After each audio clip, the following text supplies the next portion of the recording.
Ha? Oh, dito tayo sunod, mga kababayan. Ha? Pakita natin ha. Dito tayo kay Baste at kay Magalong, mga kababayan.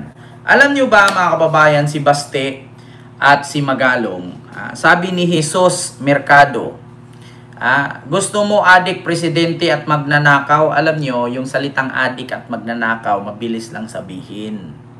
Pero pag hingian ka ng pruweba, wala kang may pakita. Pero pag sinabi natin presidente nating baliw, nakikita mo yan. Kahit hindi mo na kailangan ng dokumento eh. Pag sinabi mong presidenteng adik magnanakaw, mabilis sabihin. Pero pag hanapan ka ng pruweba, wala kang may pakita. Pero pag sinabi mo, gusto mo bang presidente na baliw? Nako, si Sara tignan mo. Hindi mo na kailangan ng ano dyan eh. Psychiatrist, alam mo na agad. Yeah? So ito, mga kababayan, dito tayo kay Baste at kay Magalong. O ito, kapatid pruweba. Naku, hindi ko na kailangan ng pruweba nga. Panuorin mo na lang si Sara kung paano maging baliw. Diba? So ito, mga kababayan, pakita ko sa inyo kung paano birahin ni Baste Duterte si Magalong. Ito po, mga kababayan, matatawa kayo dito eh. Ito, pakinggan nyo ha. Naiupaw nga mayor nga baga kay now, nasa kaugalingon ng sudad mo at to dire, kunya kitanaw na ko yung boto sa 60%. Meron daw kalbo na mayor na makapal ang mukha na mapupunta daw ng Davao, tapos tawag dito, mag-inspection daw sa mga proyekto sa Davao. Sino ba yung kalbo na mayor? Si Magalong. Tapos tinignan daw ni Baste ang boto ni Magalong sa 60% lang. Ulitin ko ha. Naiupaw nga mayor nga baga kay now, nasa kaugalingon ng sudad mo at to dire, kunya kitanaw na ko yung boto sa 60% ra sa dito sa lugar. Ang atong mayor nga si Rodrigo Roa Duterte gipili 85 to 90% of Davaoenos kami inyong imbestigahan. Ulaw sa diba? Galit na galit siya. Sabi niya, merong kalbo na mayor na makapal ang mukha, pupunta ng Davao mag-imbestiga. Tapos nung sinilip daw niya ang boto sa 60% lang. Ngayon naman, si Digong daw, binoto ng mga taga Davao, 80 hanggang 90%, tapos sila daw imbestigahan. Alam mo, Baste, ito lang. Alam mo, dito mo mapapansin, mga kababayan, na si Baste dinaan sa sigaw para ang sabihin matapang. Pero kung basihan mo ang kanyang sinasabi, ang layo. Ang layo. Ganito yan. Alam nyo, hindi mo madala sa sigaw yung para sabihing matapang ka. Kasi sa totoo lang, ang pagpunta ni Magalong dyan sa Davao para mag-imbestiga, sa mga proyekto yan na ghost at substandard. Wala pong kinalaman yung boto ni Magalong at ang boto ng tatay mong si Digong. So hindi porket sumigaw ka dyan, ay magaling ka na't matapang ka na. Ang layo po, Baste, ang layo. Ang pagpunta ni Magalong dyan bilang advisor ng ICI, mag-imbestiga kung merong mga proyekto at sabit ang pamilya mo sa DPWH project katulad ng 51 billion ng kapatid mong si Pulong.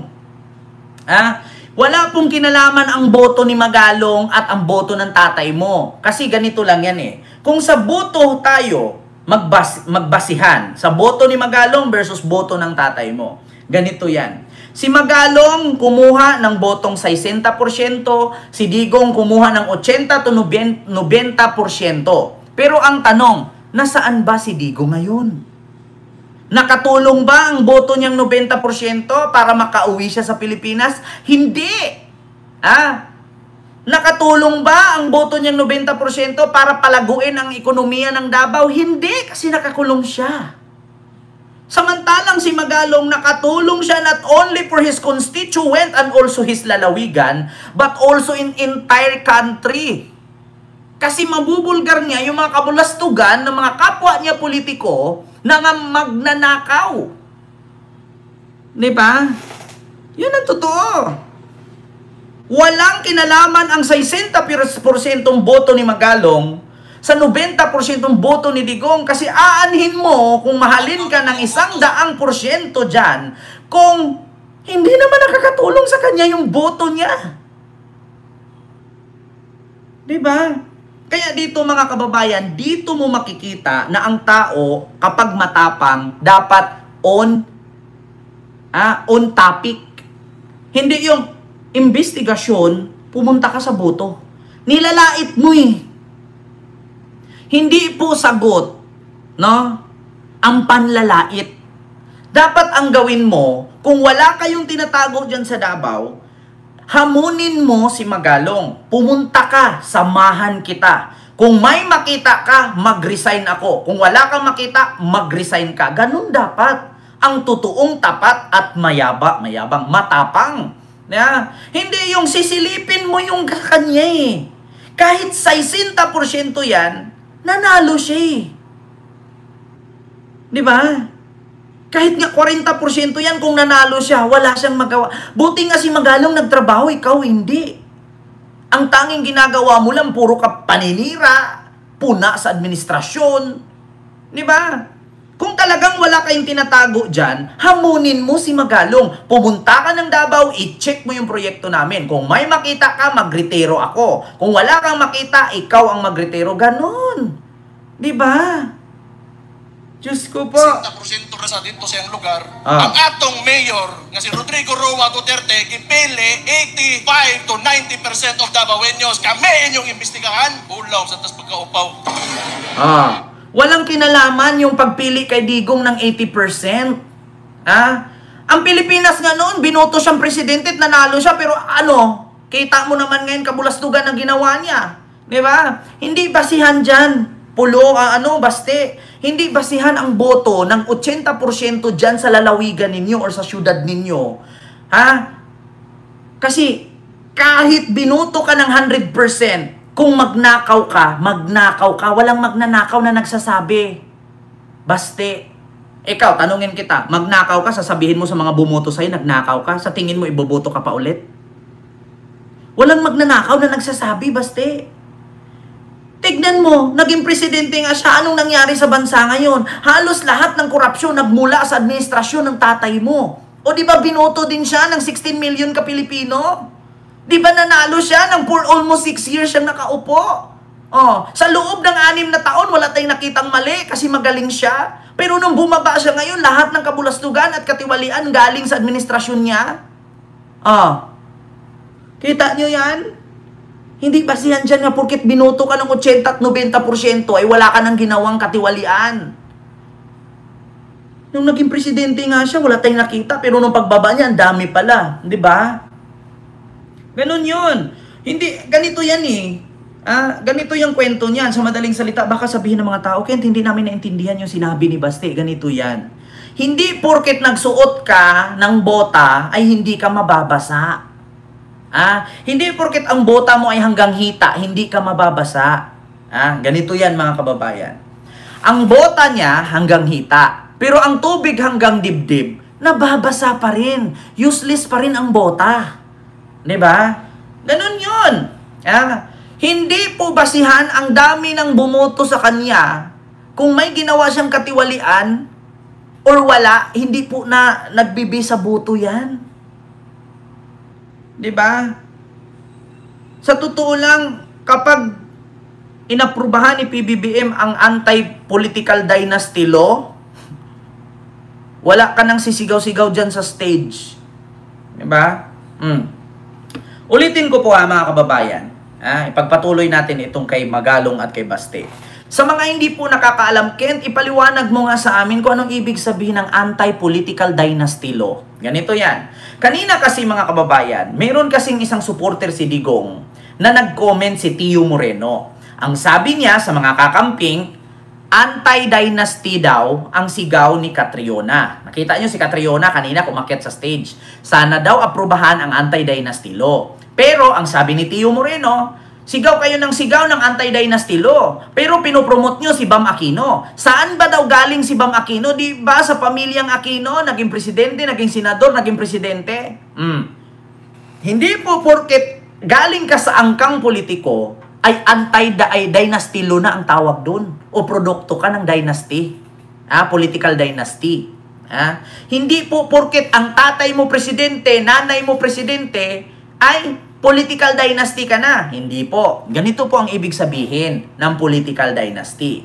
Si Bam Aquino po, this time, si Bam Aquino, siya lang po ang nag-iisang Aquino na politician. Ngayon, i-compare natin sa mga Duterte, mula sa pamangkin, sa kapatid, sa pinsan, sa apo, sa anak, lahat po sila nasa posisyon. Yan po ang tinatawag natin na dapat ipagbawal yan kasi nga pasok yan sa anti-dynasty o political dynasty law. Yun po ang ibig sabihin. Hindi po porket anak ka ni Digong, ay bawal ka nang tumakbo. Hindi po ganun.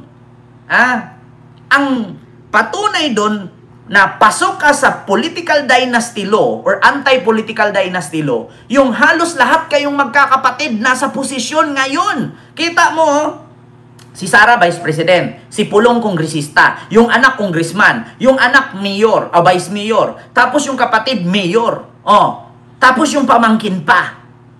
Halos lahat sila, parehong apelyido, nasa politika.